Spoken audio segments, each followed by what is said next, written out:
Welcome to the second day of the annual Colorado Health Symposium. My name is Don Murphy. I have the honor of chairing the board of directors for the Colorado Health Foundation.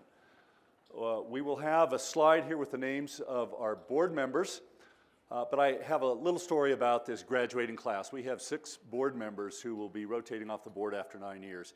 And the importance is not just that they've served for 9 years, it's that they were back when the revolution, the movement, whatever we want to call it, started. That being that it was really 10 years ago when we started moving the focus from healthcare institutions, say hospitals and what have you, to the community, neighborhoods, families, schools, etc. That happened, that started about 10 years ago, all right? And so these board members have been there the whole time. I would like to ask, if they're available, John Hughes, take a stand. John Hughes, Grant Jones, Ruth Knotts, Sally Schaefer, Steve Shogun, and Jack Westfall. A little extra love for these folks. Thank you, guys.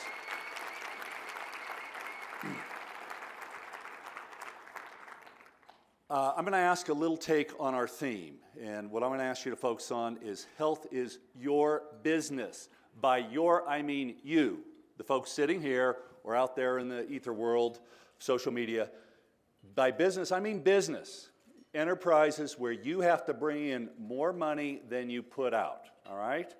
Last year at this time, I asked you to share me some stories. I gave you my cell phone number. I said, here, call me, tell me some stories. Well, we're getting wonderful stories. We continue to do that. The stories I'm asking for now are 10 years from now, I'm asking that you, very smart and creative business people, share your stories about how you have created successful businesses that help us in our mission. As an example, my business of geriatrics, we're it's easy. Trust me, there are a lot of bigs, big pharma, big government, big healthcare systems, big health plans, all the bigs. They are very interested in helping me get that 83-year-old to a healthy 84-year-old, maybe a healthy 94-year-old. And we have a massive revenue stream in my business, Medicare, okay? That's an easy business model. You all, or many of you, have businesses where you should be concerned about that 3-year-old becoming a healthy 4-year-old, healthy 24-year-old, 54 on to 84. Is that not what we were talking about yesterday in the last 10 years? That is what we're talking about. We are talking about a system that allows a 3-year-old living in poverty to have the same or a similar life expectancy as my 3-year-old granddaughter who does not live in poverty. That's what we're talking about, all right? And so you, the smart business people, need to make that happen. You have a lot tougher job than I have, all right? Again, we got this big old revenue stream. You then have to get a little love from the bigs, all the big things that are part of our medical industrial complex. You cannot imagine that they're going to turn over everything to create your businesses, but we can get a little bit from there. You got to get a little bit from big government, Medicaid, and other government sources, from philanthropy, from other businesses, from volunteerism, tapping into the faith communities and others that want to help you out. And so you really do have the opportunities to be very creative business people. And a lot of what we're talking about will not happen unless you are being smart business people. So 10 years from now, I'm looking forward to those stories. I'm going to sit back there and really enjoy watching you all travel around the state, travel to other states, and sharing your stories. With that, I am going to turn you over to Colorado's latest rapper, slam poet, and rock star, Karen McNeil-Miller.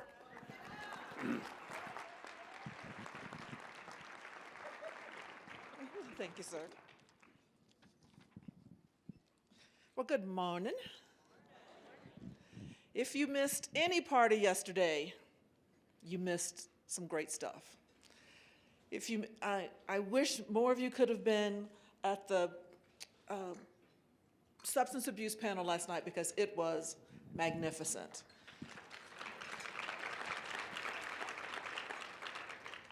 I expect today to be just as wonderful. We're going to continue the conversation about the movement. I'll say a little bit more about that in a minute. But I also want to, give some love to the board of directors of the foundation. I particularly need to give them some love because they chose me. So of course I think they're brilliant and wise beyond their years. But we do have a wonderful board that really is dedicated to the mission and who see this as see themselves as servant leaders in this process. One of the things that we've heard is feedback that people are saying, okay, we really want to get in with this movement thing, but what do you mean? What should we start thinking about doing? We don't have a lot of time, so what I would like to do, every time I have the opportunity at the mic to kind of give one suggestion or one idea.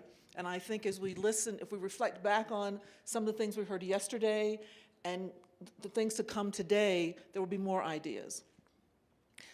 But I would say, but you can't have action in a community unless there's first understanding and awareness. And I would dare say that most of us in this room, if not all of us in this room, if our careers and our lives weren't dedicated to serving the people that we serve, we'd have no reason to even know they existed. I think most of us could probably go through our day and never come in contact with a family that's struggling. Never come in contact with a family that's just barely trying to make ends meet and just hope nothing out of the ordinary happens. So one of the things to this movement is how do we bring awareness to those who are unaware? How do we make visible the people who can be invisible? I am not one of the people that believes there are folks that there are communities that don't have voices. I do think every community has a voice. I think there are voices that are ignored. I think there are voices that are discounted. But I don't buy into the fact that those communities don't have voices, because depending on how you frame that is who it puts the onus on for change. If you say that's a community without a voice, then you put the onus on the community to do something. But if you say that their voice is not listened to, it puts the onus to change on someone else. And that's the group we're after. How can people care about something they don't know about?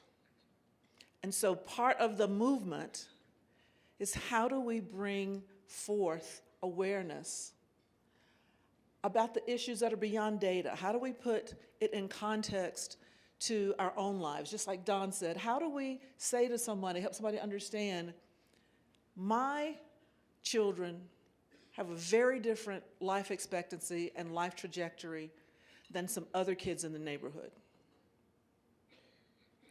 That shouldn't be. How do we make sure my kids and the neighbor's kids have the same access and opportunity and privilege that mine have?